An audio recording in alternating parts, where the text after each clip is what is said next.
Nasıl içmeyim, nasıl içmeyim, nasıl içmeyim?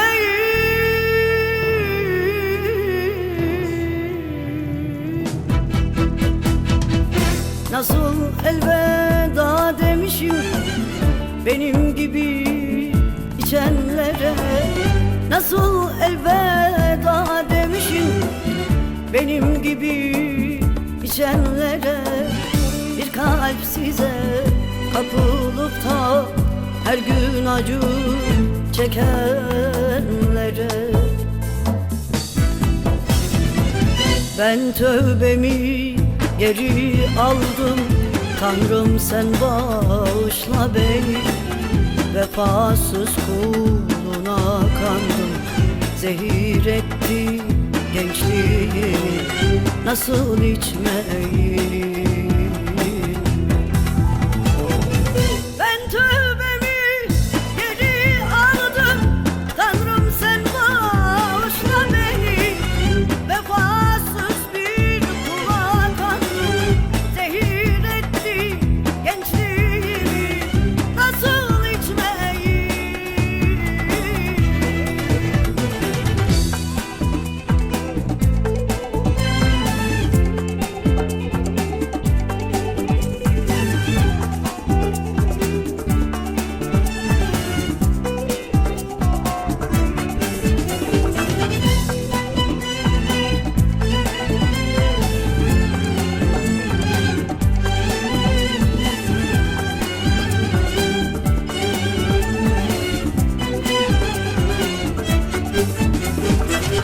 belki sebep ayrıdır ya, içmeden dert düşmez yar ya.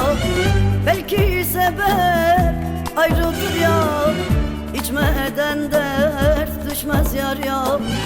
Bir yazı yazmışlar kapıya, sebepsiz içilmez diye. Ben tövbemi geri aldım, Tanrım sen bağışla beni. Vefasız kuluna kandım, zehir etti gençliğimi. Nasıl içmeyim? Ben tövbemi geri aldım, Tanrım sen bağışla beni. Vefasız gençliğimi, nasıl içmeyim? Nasıl elveda demişim benim gibi içenlere.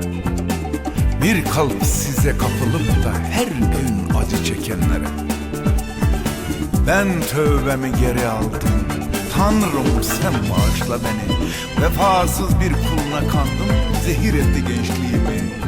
Nasıl içmeyim, nasıl içmeyim?